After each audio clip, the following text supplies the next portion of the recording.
Good morning, students. Welcome again in online classes, plus two class. Geography का period है बेटा. Chapter number first हम कर रहे हैं इंडिया वाली बुक का. This is the second part of this chapter. First part में जो हमने किया था डिस्ट्रीब्यूशन ऑफ द पॉपुलेशन किया था. Factor responsible for uneven distribution of population, density of population किया था, ग्रोथ ऑफ पॉपुलेशन किया था. आज हम 4 stages of the population growth करेंगे. सबसे पहले ये 4 स्टेजेस हैं जिनके बारे में हमने पढ़ना है. स्टेजेस फर्स्ट है जिसे हम बोलते हैं period of the stagnant growth of population before 1921. जो 1901 से और 1921 तक की जो ग्रोथ है उसको हम देखेंगे. उस टाइम पे during the of the 19th century India की जो ग्रोथ थी उसके बारे में हम पढ़ेंगे. और जो इंडिया की ग्रोथ थी वो स्लो ग्रोथ थी, बिल्कुल धीरे धीरे से जो ग्रोथ चल रही थी उसे हम बोलते हैं, जिसमें birth rate, B R means birth rate और D R means death rate very high. दोनों हाई थे. बर्थ रेट और डेथ रेट दोनों हाई थे. यहाँ बी आर से बर्थ रेट और डेथ रेट दोनों हाई चल रहे थे. और इन दोनों के कारण पुअर मेडिकल फैसिलिटी थी, क्योंकि अगर दुनिया मर रही थी तो उनको मेडिकल फैसिलिटी नहीं मिल रही थी ना. ये भी एक मेन कारण था. मेडिकल फैसिलिटी ना मिलने के कारण वो लोग मर रहे थे. तो अगर हम 1921 की ग्रोथ रेट के बारे में अगर हम स्टडी करें या अगर हम उनके बारे में फीचर्स हमें लिखने हों तो आप लिखेंगे the growth rate.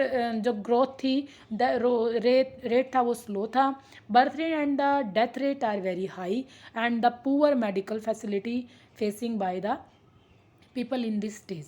Low literacy rate, लोगों के पास लिटरेसी रेट कम था. And influence distribution of flood and basic facilities. जो फूड और बेसिक फैसिलिटी था उसके बीच में भी कहीं ना कहीं थोड़ी बहुत कमी थी, क्योंकि जनसंख्या लगातार बढ़ रही थी. इन्फ्लुएंस, प्लेग, चेचक, हैजा, ये सारी बीमारियां फैली हुई थी. और इसका एक एग्जाम्पल भी आपकी बुक में दिया गया, वो यहाँ आप इसमें ऐड करेंगे. 1918 में अकेले इन्फ्लुएंजा से 120 लाख लोगों की मृत्यु हो गई थी. और 1914 से 1918 तक जो फर्स्ट वर्ल्ड वार चला था उसमें भी भारत के बहुत सारे सैनिकों की जान गई थी, फसलें खराब हो गई थी. इसलिए 1921 को जो है वो स्टेगनेंट ग्रोथ स्टेज बोला जाता है, या जननांकीय विभाजन वर्ष 1921 को बोला जाता है कि जनसंख्या का जो विभाजन था वो होना शुरू हो गया था. ठीक है. सेकंड जो है वो आएगी सेकंड स्टेज 1921 से और 1951 तक की निरंतर वृद्धि की अवधि. स्टडी ग्रोथ, निरंतर लगातार वृद्धि हो रही थी. इसमें क्या था, स्टडी ग्रोथ एकदम से लगातार चल रही थी. Improvement of the health and sanitation, low morality rate, मृत्यु दर कम होता चला जा रहा था और लोगों के बीच में हेल्थ और सैनिटेशन की जो अवेयरनेस थी वो फैल रही थी. बेटर ट्रांसपोर्ट फैसिलिटी यहाँ थी. हाई बर्थ रेट और डिक्लाइन डेथ रेट यहाँ चल रहा था. And influence of the world war and economic depression influence. जो वर्ल्ड वार था उसके कारण इकोनॉमिक डिप्रेशन था वो तो हम फेस कर रहे थे, क्योंकि दोबारा से सेकंड वर्ल्ड वार का यहाँ इफ़ेक्ट हमें दिखाया जाएगा. लेकिन कृषि की जो इकोनॉमिकल कंडीशंस हैं उनको भी सुधारा गया था. खाद्यान्न की या अनाज की कमी थी उसको भी बढ़ाया जा रहा था. ठीक है. इसलिए इसको जो बोला जाता है मृत्यु प्रेरित वृद्धि कहा जाता है. मतलब जन्म दर ऊँची बनी रही लेकिन लोग मर फिर भी रहे थे. ठीक है. डेथ रेट फिर भी चल रहा था. Third stage is 1951 to 81. Population exploration में विस्फोट की तरह पॉपुलेशन बढ़ रही थी. यहाँ पॉपुलेशन लगभग 1951 में 36.10 करोड़ से बढ़कर 68.33 करोड़ तक बढ़ गई थी.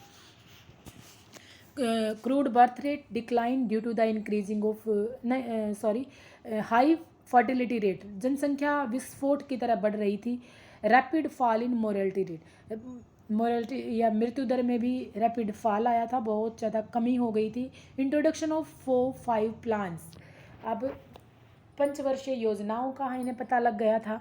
और जो आगे था तो इम्प्रूवमेंट लिव इन कंडीशंस बढ़ गई थी. इंक्रीजिंग माइग्रेशन लोगों को बढ़ गया था.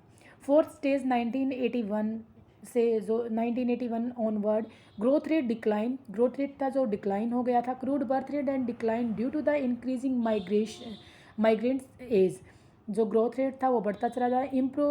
इम्प्रोडक्टिविटी ऑफ लाइफ एंड एजुकेशन, इसमें जो है फोर्थ में 81 के बाद जो अब तक भी चली जा रही है, 1971 में 2.22% जो थी वो वृद्धि देखने को मिली जनसंख्या में। 1981 में भी वो लगातार कंटिन्यूटी में रही, और 1981 के बाद हमें थोड़ा सा अवेयरनेस मिली कि भाई हमें जनसंख्या इस गति से नहीं बढ़ानी, और फिर उसमें थोड़ी कमी आ गई। अब धीरे धीरे हम उस चीज़ को घटाने पे आज तक भी लगे हुए हैं। लोगों की जो फैसिलिटी थी, जो एजुकेशन से रिलेटेड या इन चीज़ों से रिलेटेड लोगों को अवेयर किया गया, और वो लोग उसी तरीके से चल रहे हैं। Regional variation in the population growth, अब एक जगह से दूसरी जगह लोगों में किस तरीके की वेरिएशन आ रही है। देखो, अगर हम वेरिएशन की बात करें तो 2001 से और 2011 तक की ही अगर हम बात करें, जो हम लोग देख रहे हैं, वहाँ भी बहुत सारी वेरिएशन है। हर जगह पे अलग अलग तरीके के लोग रह रहे हैं, और वहाँ पे जो है उसमें चेंज भी आ रहा है। It is the less than 20% in the south state में 20% से कम है। नॉर्थ वेस्ट सेंट्रल और नॉर्थ ईस्ट स्टेट में ये बहुत ज़्यादा आगे है।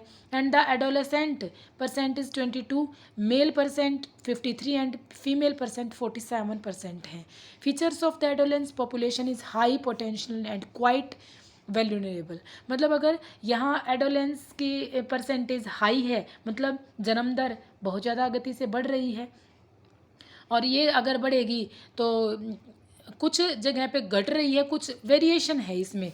अगर हम देखें बिहार में, जम्मू कश्मीर में, छत्तीसगढ़ में, झारखंड में कम जनसंख्या हमें यहाँ देखने को मिलेगी। बिहार में ज़्यादा है तो कश्मीर में कम है, अरुणाचल प्रदेश में कम है, मेघालय में भी कम है, लेकिन दिल्ली में, मुंबई में ज़्यादा है। तो ये चीज़ें हमें अलग अलग जगह पे अलग अलग ग्रोथ रेट हमें देखने को मिलता है। कौन कौन से चैलेंजेस फेस किए जा रहे हैं इनके कारण। Challenges face by the adolescence, low age of at migration, अगर इस तरीके की प्रॉब्लम हो हम फेस कर रहे हैं तो सबसे पहले तो मैरिज की जो एज है वो बिल्कुल छोटी हो गई है। इलिटरेसी, लोग अनपढ़ हैं। फीमेल इलिटरेसी, औरतों की पढ़ाई में कमी है। स्कूल ड्रॉप आउट्स, स्कूल से जल्दी लोग निकल जाते हैं, या स्कूल से बाहर निकल जाने के कारण लोग नहीं अच्छे से कर पाते, बच्चों को टाइम से पहले ही पढ़ाई से उठा देते हैं। लो इनटेक ऑफ न्यूट्रिशंस, बच्चों को न्यूट्रिशंस कम दिया जाता है। High rate of the marital mortality of adolescence mothers, मतलब जो बच्चों को जन्म देते हुए माँओं की संख्या है वो घट जाती है, मतलब मृत्यु हो जाती है प्रॉपर गाइडलाइन या प्रॉपर मेडिकल ट्रीटमेंट ना मिलने के कारण। High rate of HIV AIDS के बढ़ने के कारण, फिजिकल एंड मेंटल डिसेबिलिटी के कारण, लोगों की मानसिकता से वो अभी बड़े नहीं हुए हैं। Drugs and abuse, alcoholic activity के कारण, जुवेनाइल्स डिक्लुएंसी के कारण, crime step taken by the government of the channelize the adults के कारण, नेचुरल यूथ फैसिलिटी पॉलिसी के कारण। ठीक है, उसके बाद है encourage the youth of the constructive development of the society, improve patriotism and the responsible citizen, youth empowerment and giving the importance of the youth health sports and, मतलब जो problems face की जा रही हैं उनके किस तरीके से हम उनसे बच सकते हैं। Innovation of the field of science, ये इम्पोर्टेंट है आप लोगों के, इन पॉइंट्स को आपने अच्छे से देख लेना है।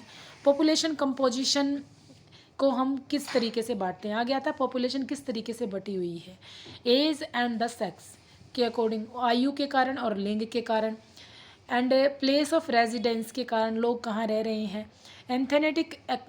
एथनिक करेक्टरिस्टिक, मतलब बोलियों के कारण, लोग किस तरीके की भाषाई विभाजन के कारण बटे हुए हैं। ट्राइब्स, जनजाति, लैंग्वेज और रीजनल रिलीजन, धर्म के कारण, इस तरीके से पॉपुलेशन कंपोजिशन बढ़ता है।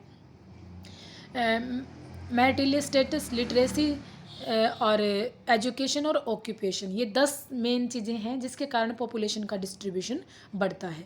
यहाँ तक का चैप्टर आप कंप्लीट करेंगे, इससे आगे हम